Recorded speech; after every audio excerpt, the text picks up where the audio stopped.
오늘 창세기 37장 5절부터 11절 말씀 나눠보겠습니다. 요셉의 꿈은 어떻게 이루어졌는가? 요셉의 꿈은 어떻게 해석해야 되는가? 자세하게 이루어졌구나 이런 생각을 했어요.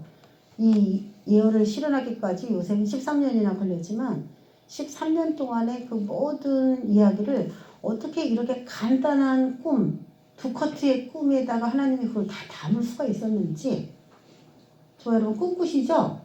밤에 잘 때 우리는 꿈을 두 가지로 표현을 해요. 밤에 잘 때 꾸는 그런 꿈도 있고, 너 꿈이 뭐야? 그렇게 물어보는 건데, 영어에서는 이제 두 가지 표현 쓰잖아요. 드림이라는 꿈, 밤에 잘 때 꾸는 꿈, 그런 꿈도 말하고, 비전이다 이렇게 말하는 꿈도 있는데, 여기서는 분명히 밤에 잘 때 꾸는 그 드림, 꿈을 말하는 건데, 우리 꿈을 꿔요. 꿈이 무조건 다 이상한 꿈이냐, 해석할 필요도 없는 것이냐 이렇게 생각하는 사람들도 많이 있지만은, 우리 기독교인이고 이제 성경을 보면은 꿈을 가지고 하나님 해석한 부분들이 굉장히 많이 나옵니다.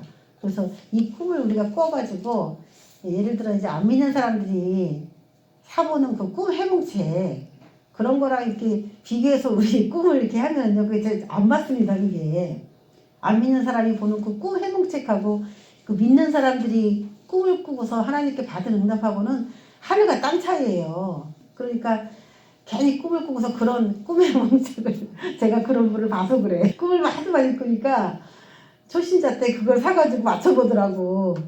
전혀 안 맞습니다. 그래서 우리가 이제 성경을 많이 읽게 되면은 꿈을 어떻게 해석해야 될 것인가 대충 또 알게 돼요. 꿈 얘기도 굉장히 많이 나오고, 꿈속에서 이 자연이나 뭐 산, 들, 뭐 나무 이런 걸 논한 그런 부분들이 굉장히 많아요. 그래서 그런 것들을 꿈에다 이렇게 적용하면은 꿈 해석이 자연적으로 되는데, 오늘도 이 꿈을 한번 해석해 보면서 이 꿈이 어떻게 이루어졌는지 한번 보겠습니다. 자, 요셉은 야곱의 11번째 아들이죠. 11번째 아들이니까 뭐 서열상으로 따지면 뭐 엄청 아랫서열이잖아요. 형들이 뭐 10명이나 있으니까. 형들이, 형제 많은 집은 알겠지만은 그 우리 형들이 그 11번째 되는 그 아주 아랫동생을 사람 취급도 하지 않잖아요. 옛날 서열상으로 봐서는 그래요. 네가 뭘 아니? 그리고 이렇게 뭐 얘기할 때도 째껴나. 11번째를 누가 그렇게 뭐 인정해주고 귀하다고 하겠습니까? 자, 그런데 요셉이 11번째 아들이란 말이에요. 근데 그 아들이 꿈을 꿨는데, 하나님이 이제 예견하지도 못했던 그런 말씀들을 꿈을 통해서 하셨는데, 네가 너네 집에서 가장 첫째가 될 것이다 이런 꿈이었어요. 11번째인 자기를 네가 첫째가 될 것이다. 그러니까 그게 형들이 들으면 이제 기분이 굉장히 나쁜 얘기죠. 네가 장남이 될 거야. 태어나기로는 네가 11번째로 태어났지만 네가 모든 집을 이끌어가는 네가 장남이야 이렇게 말했다는 거죠. 그러니까는 꿈을 꾼 요셉은 좋지만은 그 꿈 얘기를 들은 형들은 당연히 그 기분이 나쁘겠죠. 그런데 그걸 어떻게 한 커트로 보여주셨냐면은 6절에 보면은 내가 꿈을 꿨는데 들어보세요 그러면서, 우리가 밭에서 곡식단을 묶었어요. 형들하고 나하고 같이 밭에서 곡식단을 묶었는데 내 단은 일어서고 당신들의 단은 내 단을 둘러서서 절하도이다. 나한테 절했다는 거예요. 그러니까 형들, 내가 제일 윗사람 아니에요? 이랬다는 거죠. 이게 이제 버르장머리가 없는 거죠. 우리 문화로 봤을 때. 근데 요셉이 또 다시 꿈을 또 꿨는데 그걸 또 자기 혼자 알고 있어야 되는데 형들에게 또 얘기하는 거예요. 여러분 이런 얘기 해가지고 뭐 좋아하는 형이 누가 있겠습니까? 근데 이번에는 해와 달과 별 11개가 내게 절하더라는 거예요. 자기도 별인데 해와 달이 더 큰 광명체인데 별인 자기에게 절을 하더라.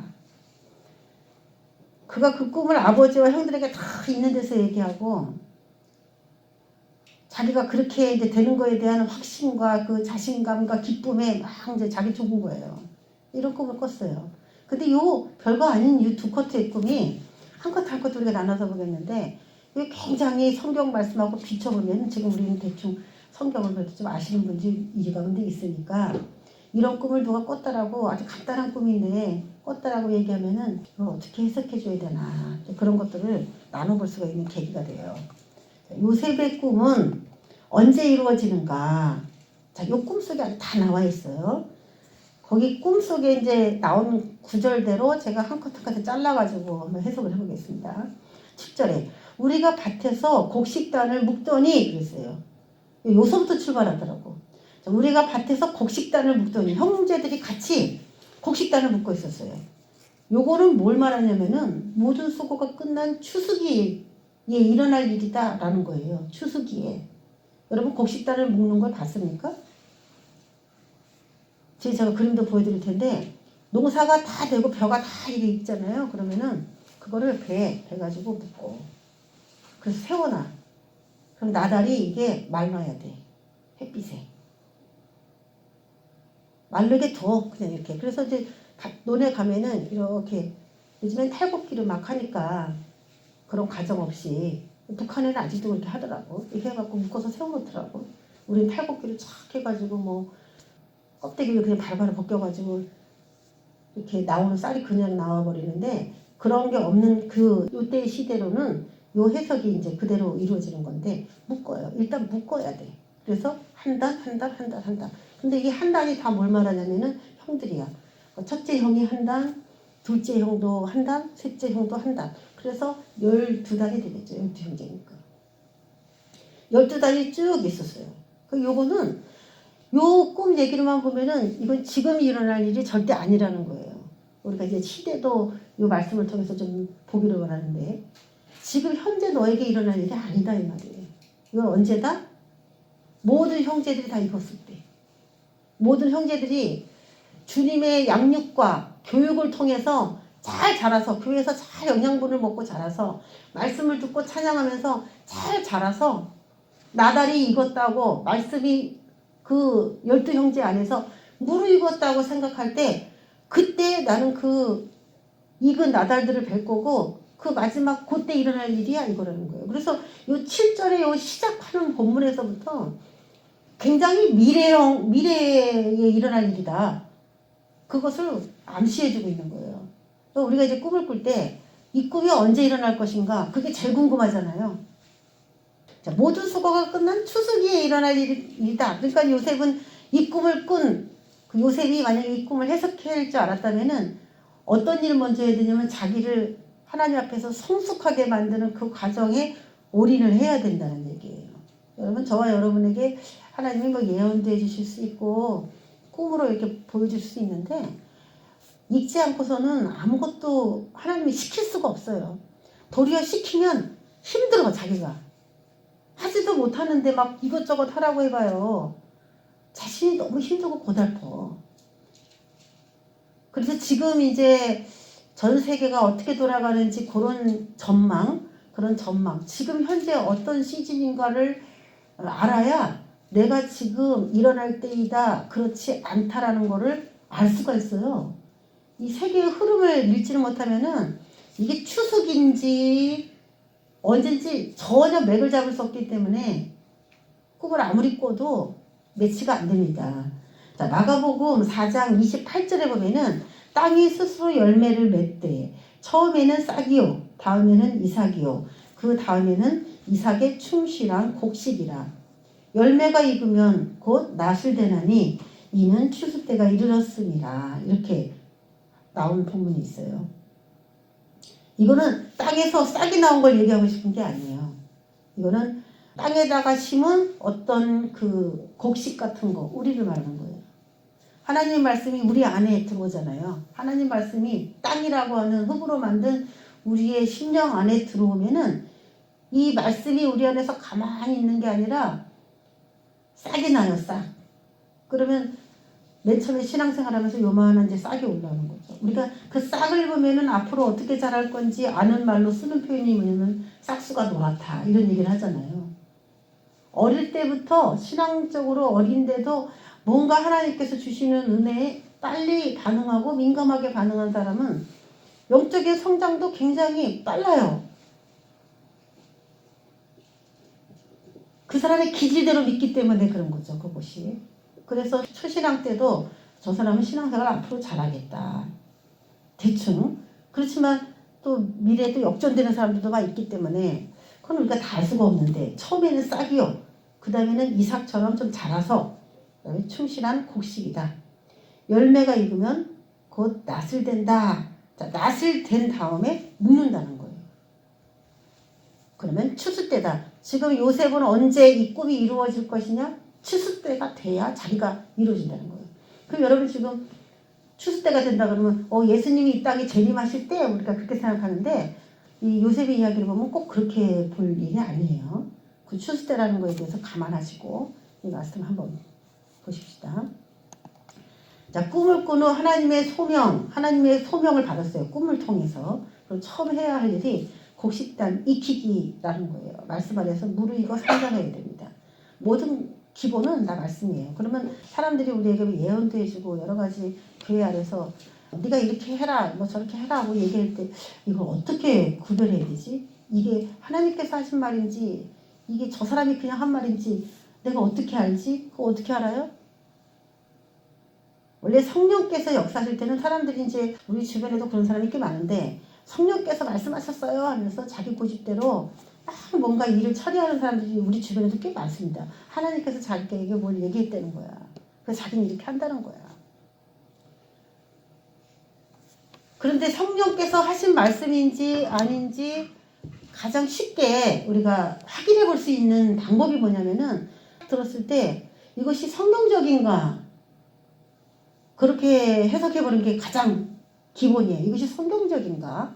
그런데 이것이 성경적이다 아니다 그것도 이제 모른다. 그러면은 또 하나의 성령님께서 쓰시는 방법이 항상 나에게도 그런 감정을 주셨으면은 그 일을 똑같이 해야 하는 저 B에게도 똑같은 마음을 주셔야 된다는 거예요. 같이 일을 해야 되는데 성령께서 이렇게 일을 하래 그렇게 얘기를 했는데 A는 그렇게 감동을 받았다고 하는데 B는 나는 전혀 그럴 마음이 없어 지금 하기 싫어. 저 사람은 막 받았다는데 내가 안 받았기 때문에 움찔움찔하고 뭔가 이렇게 자신있게 나갈 수 없는데 저 사람은 막 성령께서 그렇게 말했다고 우리 둘이 이걸 막 하자는 거예요. 그게 뭐냐면은 성령께서 말씀하실 때는 모두 100% 그렇지는 않습니다만 대부분 두 사람이 무슨 일을 할 때 어떤 일을 해야 되는 사람이 있을 때 같이 그 마음이 맞는다는 거예요. 예를 들어 내가 저 사람에게 당신의 집을 나한테 주라고 합니다. 그랬어. 그러면 주는 사람도 난 저 사람한테 집을 주고 싶다고 생각을 했는데 마침 그렇게 얘기했구나. 이렇게 서로 간에 맞아야 돼요. 고넬료와 베드로의 사건 같은 거예요. 베드로에게 고넬료의 집에 가라. 이렇게 말씀하신 성령님이 고넬료에게도 베드로를 데리고 와라 그랬어요. 그래서 서로 안면비식이지만은 만나게 하시는 한 성령의 역사가 있었어요. 뭐 100%는 아닙니다만은 이렇게 성령의 이 뜻이 맞는가? 성경을 좀 안다면은 성경에 맞는가? 아니면 저 사람 지금 받은 응답에 대해서 서로 소통이 잘 이루어지고 있는가? 그 사람들은 그게 너무 싫은데 나 혼자 성령에 취해가지고 그걸 받았다고 그렇게 해가지고서는 성령이 다 분열시키게 돼버리잖아요. 그렇게 되면 하나 되게 하시는 분인데 그거는 올바르다고 볼 수가 없는 거죠. 그래서 말씀 안에서 자신을 검증하고 확신하고 사람들과 좀 생각이 일치하는가 그런 것들을 감안하여 아직 상대방의 마음을 열지 않았다면 성령께서 주신 감동이라 할지라도 조금 시간을 기다려보는 그런 마음. 아, 지금 아직 때는 이르구나. 성령께서 감동을 주는데 아직 아닌가 보다. 조금 더 한 발짝 기다릴 수 있는 공동체를 위해서. 이게 말씀 안에서 무르익고 성장하는 사람들의 기본입니다. 그래서 교회 안에서 뭐 성령이 말씀하셨다고 하면서 막 어지럽게 하는 그런 사람들을 조심해야 돼요. 하나님께서는 분명히 말씀하시는 하나님이신데 그렇게 막 무질서하게 교회를 홀딱 뒤집어 놓을 정도로 그렇게 어마무시하게 한 번에 폭탄 같은 메시지를 팍팍 던지지는 않습니다. 질서를 굉장히 존중하시고 자, 이 이야기를 잘 표현한 구절이 룻기 2장 8절이에요. 보아스가 룻에게 이르되 이삭을 주우러 다른 밭으로 가지 말며 여기서 떠나지 말고 나의 소녀들과 함께 있으라. 보리추수와 밀추수를 마치기까지 이삭을 주며 함께 거주하니라 그랬어요. 그래서 이 룻이 보아스의 밭에서 이제 이삭을 하나씩 죽게 되는데 이것도 추수 때의 이야기인데 보아스의 밭이 뭐냐면 그리스도 예수님을 말하는 거잖아요. 그리스도 예수. 말씀이라는 뜻이에요. 말씀 안에서 룻이 거기서 하나하나 수확을 하면서 자라고 있는 거예요. 자신의 꿈들을 이뤄가는 겁니다. 그래서 이삭을 주우러 다른 밭으로 가지 말라. 다른 복음. 저는 옛날에는 이제 전도할 때 가까운 교회 가세요. 이렇게 얘기를 많이 하잖아요. 우리가 전도할 때. 요즘에는 그런 얘기 하기도 굉장히 조심스럽습니다. 하도 이단들도 많고 또 이상하게 또 성령 사역이라든지 말씀 풀이도 점점 이상해지고 있기 때문에 그럼 그대로 성경을 이렇게 이해를 해야 되는데 거기다 뭐 자꾸 뭔가 발라대 자꾸 이상하게 변질시켜요. 그리고 요즘에는 번역본이 워낙 많이 나오기 때문에 참 조심스럽습니다. 그래서 우리는 이제 성경이 하나 있을 때 신앙생활을 시작했고 잘 배워서 우리가 또 성경을 또 많이 읽고 그러면서 이렇게 성경을 배우는데 이제는 성경을 점점 안 읽는 시대가 됐고 기도도 교회마다 다 죽었기 때문에 성경 해석을 기도하지 않고 절대 올바로 나올 수가 없습니다. 하나님의 영이 그 사람에게 해석할 수 있는 능력을 이렇게 계속 불어줘야 되는데 그거를 차단됐기 때문에 사람들이 기도를 싫어합니다. 요즘에는. 그럼 말하면 잘 들어야 되지만 이 영이 이렇게 빠져나가지 않고서는 그 얘기를 또 듣기가 어려워해요. 아닌 것 같아. 자꾸. 말하는 사람도 기도해야 되겠지만 듣는 사람도 기도해서 영을 일치시키는 그런 교회가 돼야 되는데 점점 그게 좀 어려워졌어요. 보아스의 곡식밭은 예수 그리스도의 말씀을 말하고 있습니다. 시편 105편 17절 19절에도 요셉이 종으로 팔렸도다. 얘 결국 이 꿈을 꾸고 어떻게 되느냐 종으로 팔려갔어요. 보디발의 집에 종으로 있었고 그리고 감옥에도 들어갔어요. 그리고 결국에는 애굽이라고 하는 지금으로 말하면 미국이죠. 미국. 그때 당시는 애굽 강대국. 그 애굽의 국무총리로 하나님이 갑자기 확 세워버렸어요. 감옥 갔다가. 그런 이 꿈을 꾸고 난 다음에 어떻게 인생이 그렇게 파란만장하게 밑으로 하염없이 내려갔어요. 꿈을 꾸자마자. 터치고 올라올 때는 한 번에 터치고 올라갔죠.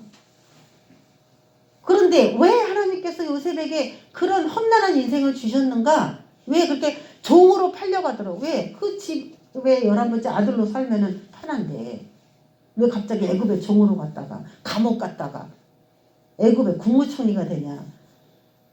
이 말씀을 이루기 위해서 요셉이 겪은 환난과 고통이에요. 이 말씀을 이루려면 요셉은 그 길을 가야 돼. 그럴 수밖에 없어. 왜? 아직 말씀으로 무르익고 성장하지를 못했기 때문에 햇빛도 올 수 있고 태풍도 올 수 있는 그런 곳을 하나님이 이끌어가야 돼. 그래야 이거. 그 사람이 알고 있는 말씀이 그때서야 체험이 돼요. 알겠어. 그래. 어려움을 통해서 이 말씀이 하나가 됩니다. 하나님 어떻게 하실 거예요? 계속 묻게 되고 불안하니까 그럼 하나님이 그때그때 이렇게 말씀을 계속 주시고 말씀에 대해서 이렇게 눈이 열리게 되죠. 말씀과 같이 살아가야 됩니다. 우리는. 여기서 시키는 게 있어요. 우리에게 요구하는 게 있어요. 언제까지 요셉이 이 꿈을 이루지 못하고 그렇게 오랫동안 살게 되었는가? 여호와의 말씀이 응할 때까지라. 그의 말씀이 그를 단련하였도다. 하나님의 말씀이 요셉을 계속 훈련시켰어요. 그 요셉 안에 있는 하나님의 말씀이 익어질 때까지. 그래서 이제 이 모든 말씀을 하나님의 말씀을 이해할 수 있게 됐어요. 요셉이. 아, 이게 글자가 아니구나. 이건 삶이구나. 여러분 이게 글자로 느껴진다면 이게 체험이 되게 해달라고 기도해야 돼요. 이거는 A의 이야기고 B의 이야기고 C의 이야기 그런 식으로 이게 그렇게 이해가 된다면 이건 나의 하나님이 아니에요. 그들에게 역사했던 그 하나님이 나의 하나님이 돼야 진짜 참 그리스도인이 되는 겁니다. 이게 여기서 말씀하신 그 말씀과 이들이 겪은 그 고뇌가 무슨 의미인지 그게 마음에 와닿을 수 있어야 그 사람이 그때부터 심령이 가난한 자는 복이 있나니 천국이 저희들의 것이며 천국이 들어온 거예요. 그때서야. 자, 농사를 그림으로 표현해보면 이렇습니다. 자, 곡식단은 형제들 전체를 의미하며 그들이 장성하였을 때 일어날 일이다. 요점이에요. 요셉의 장성만 기다리신 것이 아니라 형제들의 성장도 감안하여 그들의 우열을 정하실 것이다. 예, 이거예요. 12곡식단이 다 익어야 된다는 거지. 그러니까 한 사람도 뒤로 빠져 있어서 뭔가 엉거주춤하다면은 이런 일들이 진행되기 어렵다는 겁니다. 다 말씀 안에서 이것이는데 그 안에서도 우열이 있어. 우열. 열종, 우종, 열성우성. 그게 다 있는 거예요. 자, 처음에는 싹이요. 그 다음에 이삭이죠. 뭐 북한에는 저기 뭐 알곡이 나기 전에 아주 다 베가지고 그냥 다 긁어먹어가지고 다 땡깡땡깡땡깡땡깡 그 가지가 다 잘려져가지고 익은 곡식 들판을 보지를 못한대. 익기 전에 다 누가 서리해간대. 다 먹어가지고. 참 우리 통일해야 됩니다. 그들을 위해서라도. 한국에 와서 하얀 쌀밥을 먹어보고서 겨가 섞이지 않은 이런 쌀이 어떻게 올 수가 있는가. 이렇게 겨가 안 섞인 쌀이 있을 수 있는가. 우리나라 쌀이 이쁘다 그러더라고. 색깔도 이쁘고 굉장히 맛도 있고. 우리가 이제 하나님의 말씀을 굉장히 좋은 말씀으로 풍성하게 받아들이고 있는 건 사실인 것 같아. 이게 양식도 그런 거 보면은. 쭉 이제 보세요. 순서대로. 그래서 묶어서 이렇게 건조하는 이런 그림들이 이렇게 있죠. 근데 가운데 요셉의 곡식단이 서 있고 형제들이 쫙 둘러서 있는 이제 마지막 이 이야기예요. 요게 이제 요셉이 앞으로 살아갈 모든 그 신앙생활의 흐름이었어요. 첫 번째부터 볼까요? 아버지 야곱의 은총. 요셉만 그렇게 아버지가 예뻐했잖아요. 모판에 이 논이 있는데 싹수가 어떻게 보면은 아버지의 눈에 요셉이 제일 싹수가 좀 파래 보였나 보지. 하나님 아버지가 요셉을 눈여겨봤다는 얘기를 야곱이 요셉에게만 채색 옷을 입혔다. 이런 표현으로 처음에 등장을 시켰어요. 그 다음에 이삭이 되기 위해서 야곱 가족에게서 분리시키고 형제에게 버림당하고 이스마엘 상인들에게 노예로 팔리고, 자, 곡식으로 말하면 해를 쬐고 태풍을 맞고 비를 맞고 한란 풍파를 다 당하면서 입어야 되기 때문에 가족에서 빼냈어요. 빼내서 혼자 독단적으로 이렇게 살게 했어요. 그 여기서 이제 누구의 보호 없이 익어져야 돼. 이런 과정들이 있었어요. 그래서 저는 그 파키스탄이나 베트남이나 이런 외국에서 혼자 가족들을 부양하기 위해서 이 대한민국에 온 사람들 보면은 참 대단하다 싶어. 20살 뭐 이런 나이에. 그렇게 난 할 수 있을까 생각. 난 못해. 그렇게. 여러분 할 수 있어요? 혼자? 갈 수 있을 것 같아요? 왜 혼자 가가지고 내가 정착해갖고 돈 많이 벌어올 테니까. 물가 변동 비교하면은 뭐 미국령 같은 데 가면 돈을 많이 벌 수 있죠. 거기서 돈 벌어서 한 달 벌어서 여기다 보내면은 돈의 가치가 틀리기 때문에 여기서는 300이지만은 미국에서 뭐 한 100만 원만 벌어갖고 이쪽으로 보내도 우리나라 돈으로 환산하면 그럼 500도 될 수 있고 막 그래요. 돈의 그 가치가 다 다르기 때문에. 여기서 10,000원만 가지고 가면은 필리핀에서는 뭐 80명에게 사탕하고 빵 하나씩 돌렸다며. 옛날에 그랬대요. 20년 전에, 10년 전에. 우리나라 10,000원 벌기는 쉬운데 거기서는 필리핀 아이들은 사탕 하나에다가 빵 하나까지 그 80명을 먹을 수 있을 만큼의 돈 가치란 말이에요. 그럼 여기서 예를 들어 100만 원을 벌어서 필리핀에 있는 가족에게 보냈다. 그러면 1년 만에 집을 사는 거지. 그런 식이죠. 그렇지만 얼마나 그게 힘듭니까? 먼저 떠나온 사람이. 자, 왜 이런 기구한 인생을 하나님이 살게, 왜 가족에게서 분리되고 형제에게도 왜 이렇게 버림당하는 이런 파란만장한 삶을 살았을까? 그때 당시는 이해하지 못했지만 자신의 꿈을 이루기 위해서 이 곡식으로 표현하면 이런 과정을 겪어갈 수 있어요. 보디발 집에서 총리로 읽으면서 이제는 뭔가 자신이 사람들을 보기에 뭔가 열매가 맺히는 삶이 좀 시작이 됐죠? 열매 맺히는 삶이 좀 시작이 됐어. 하나님을 잘 믿더니 그래도 좀 삶이 좀 윤택해졌구나. 또 그랬어요. 근데 막판에 어떻게 됐어요? 묶였죠. 이 묶인 게 뭐예요? 난 참 이거 하다가 보니까 참 신기한 게 결박당해서 지금 감옥 갔잖아. 그리고 자유가 없잖아. 그쵸? 묶인 삶이야. 감금, 부자유, 자유박탈. 그렇게 마지막에 뭐 잘 나가는 것 같아서 막 그랬는데 갑자기 묶어가지고 감옥에다 넣어버리니까 꼼짝 못하는 거죠. 묶어서 건조시켜. 형제들도 안 묶였느냐? 형제들도 묶였죠. 형제들은 언제 묶였어요? 기근이 들어서 아무것도 먹을 수 없을 때 그들은 아무것도 할 수 없었죠. 자신이. 자유를 박탈당했죠. 부자일 수 없죠. 여태까지 누렸던 모든 평화가 다 깨져버렸죠. 형제들에게 또 그것이 결박이에요. 자꾸 그 애굽에 가서 쌀 사와 하는데 그 애굽의 총리가 자꾸 시비를 걸어가지고 아우 가기 싫은데 자꾸 뭔가 밥은 먹어야 되겠고 어떡하지?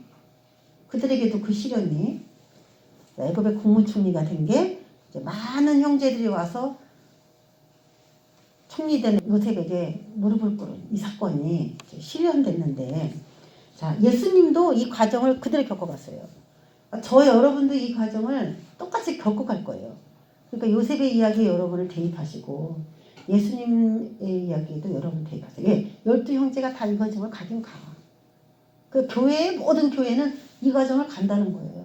근데 그 중에 장자로서 완전히 높이 세워지는 그 아들이 있는가 반면에 안 그러면 있긴 이거 그렇지만 우열을 따질 때 좀 열성인간 있겠지. 고생한 만큼 다르겠죠. 첫 번째 예수님은 목수의 아들로 태어나셨어요. 그리고 광야의 시험 40일을 거치면서 이제 이삭이 하나하나 나오기 시작했어요. 또 곡식이 이제 알곡이 되었다. 이거 뭐냐면 신적 능력으로 하나님이 하셔야 되는 일들인데 그걸 그분이 다 대신하셨어요. 환자를 고치고 모르는 사람을 가르치고 귀신을 쫓아내고 하면서 이거는 뭐 거의 하나님의 일이다시피 해. 그 하나님의 일을 맡아갖고 한 거죠. 보디발 집에서 이렇게 총리한 것처럼. 그리고 십자가에 달렸죠. 감금. 하늘의 우편부자 앉으셨죠. 많은 사람들에게 존경을 받으셨죠. 예, 이 코스예요. 자, 우리가 밭에서 곡식단을 묶더니 이건 끝났고 내 단은 일어서고 이제 이 일만 남았는데 일단 이제 묶였어. 묶이면은 내 단은 일어서고 형제들의 단은 이제 둘러서는 일인데 묶인 상태에서 이제 일어났어요. 예, 감옥에 있을 때 갑자기 꺼내서 일어나게 됐죠. 당신들의 단은 내 단을 둘러서서 형들의 단이 요셉의 단을 둘러섰습니다. 하나님께서 요셉 주변으로 형제들 다 모았어. 예, 그대로 이루어졌어요. 다 모았어. 예정에 없던 기근에 곡식을 사기 위해서 모였어요. 절하더이다. 기근을 피할 수 있는 식량과 애굽 땅 거주지 제공에 절대적인 우위자이기 때문에 그 요셉에게 와서 절한 거예요. 쌀을 좀 달라. 자, 이 세상에 많은 교회가 있으나 요셉의 곡식당 교회와 형제들의 열왕곡식당 교회가 있습니다. 교회가 이 세상에 이렇게 많은데 이 단이라고 하는 거는 곡식들을 많이 묶은 거잖아요. 교회라고 봐도 돼요. 그래서 어떤 단은 그런 우성의 교회고 어떤 건 11단 형제단의 교회야. 교회도 그럴 수 있어. 개인도 그럴 수 있죠. 똑같은 얘기를 한 게 무슨 생각이 나요? 요 얘기를 들으면은 빌라델피아 교회 사자에게 편지하노니 요한계시록 3장에 뭐라고 얘기하고 있습니까? 자칭 유대인이라고 하지만은 그 자들은 유대인들 아니었는데 와서 절한다 그랬어요. 엎드려서. 빌라델피아 교회 사자에게. 내가 잘못 알았구나. 네가 말한 게 맞다. 그러고. 예, 말씀의 인내를 그렇게 지키고 살아가고 있는데 다른 사람들이 볼 때는 뭐 저렇게 신앙생활 하냐는 거지. 좋은 교회가 돼야 돼요. 그러면 여러분 지금 이 꿈을 우리의 삶에 한번 대입해 보겠습니다. 또 꿈을 꾼 주 해와 달과 11별이 내게 절하더이다. 이것도 같은 맥락인데 곡식단을 먹는 추수 때에 생길 일이나 이것도 같은 얘기예요. 왜냐면은 여기서 밤, 이 해, 달, 별. 근데 지금 11별이 요셉에게 절하다 그랬으니까 요셉은 별이에요. 별이면은 그때 상황은 어떤 상황이냐? 밤이라는 거지. 밤에 뜨게 될 거라는 거예요. 밤에 뜨게 될 거다. 요셉은. 세상이 어두운 때 세상을 밝히는 한 별을 세우실 것이다. 그거예요. 자, 요즘에 계속 나오는 말이 셧다운이에요. 이 셧다운이 무슨 뜻이냐면 일시적인 부분, 업무 정지 상태 이거예요. 이것저것 자꾸 셧다운 된다는 뉴스가 많이 나오고 있어요. 또 하나는 뭐예요? 리셋이라는 말이 많이 나오고 있죠. 그리고 요즘에 팬데믹 이후에는 광란의 시대가 올 것이다. 이런 칼럼들을 막 내보내고 있어요. 여태까지 시대와 전혀 다른 시대가 올 것이다. 그래서 광란의 시대가 온다고 전문가가 그렇게 얘기하더라고. 멈췄던 산업 동력, 산업 쪽으로도 지금 리셋이 되고요. 금융산업에도 지금 리셋. 모든 부분에 있어서 제로 상태. 이게 뭐예요 이게 지금? 여태까지 화려하고 잘 나가고 그랬던 산업과 모든 금융 시스템들이 와르르르르 다시 재점검. 다시 시작. 정지했다가 다시. 요셉이 쭉 일을 했다가 감옥에서 잠깐 주춤했다가 다시 업무 복귀한 것처럼 그렇게 돼버렸어요. 지금 상황이. 그럼 지금 말씀으로 비춰보면은 지금은 어떤 시대예요? 강금 시대일 수 있어요. 우리 부자여야죠? 자유 박탈당했죠? 어디가 제일 지금 힘들어요? 입이 제일 힘들잖아. 입을 묶어버렸어 요즘에는. 입을 묶어버렸기 때문에 입이 제일 힘들어.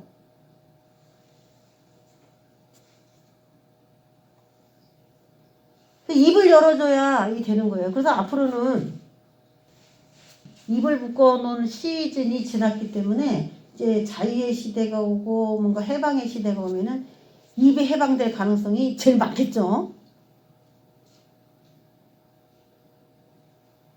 거짓 선지자가 나와서 활동을 하기도 하겠고 또 하나님의 복음이 다시 일어나기도 하겠고 이제 뭐 제일 억압받은 데가 입이기 때문에 해방이 제일 큰 것도 입이 될 것이죠.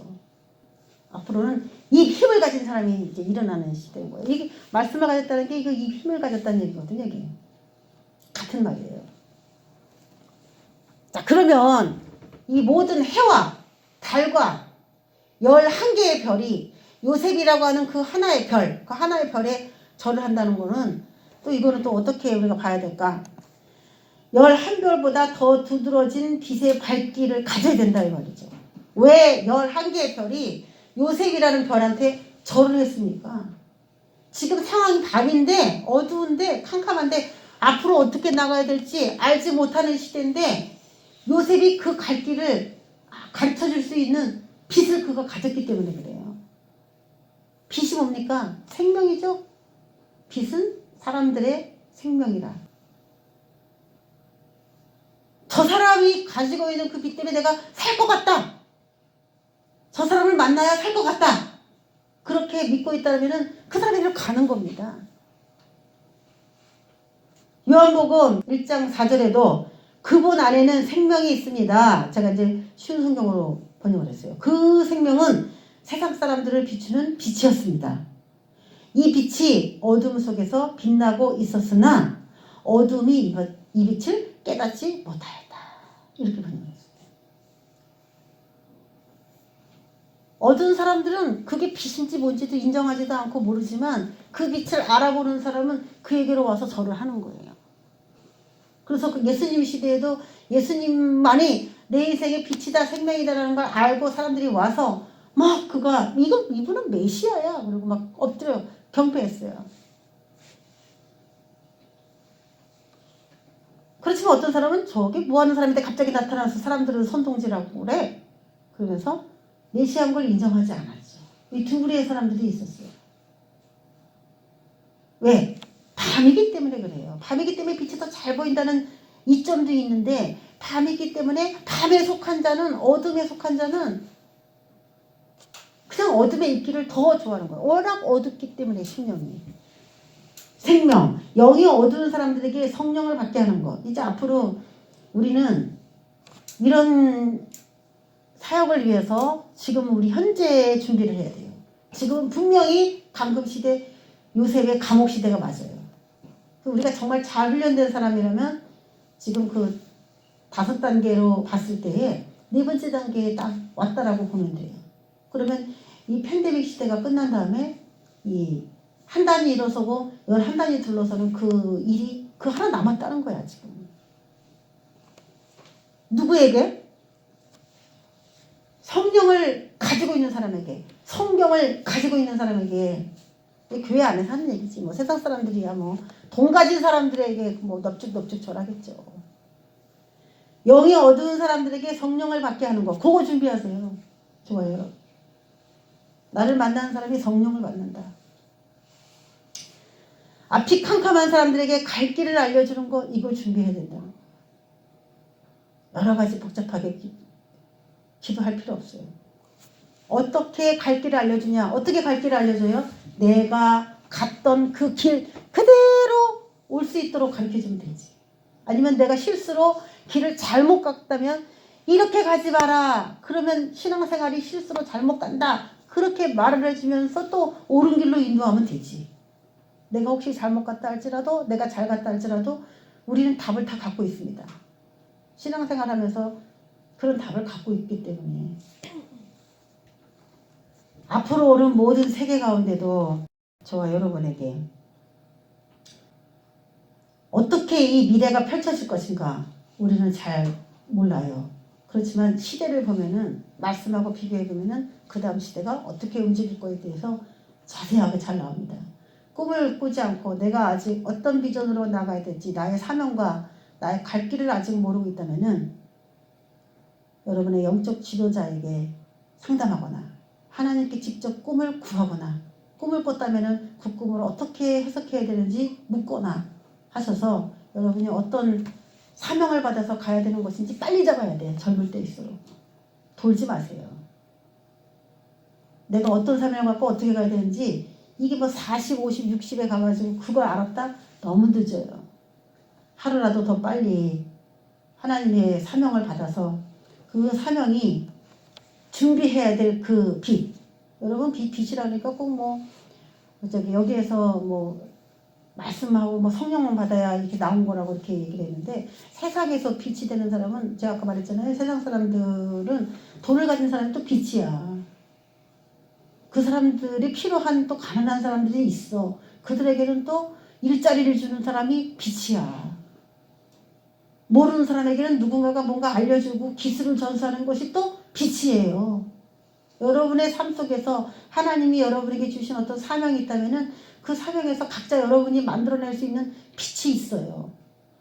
나는 과연 어떤 사명으로 어떤 인생을 살아야 되는가. 인생을 좀 곰곰이 생각해 보시고, 곁다리로 자꾸 돌다가 어그러진 길로 가지 말고 아예 하나님께서 주신 그 비전 하나만 계속 받아가 그쪽 분야의 전문가가 되시고 그곳에서 많은 영혼들을 하나님께로 인도할 수 있는 능력자가 되시기를 주의 이름으로 축원합니다.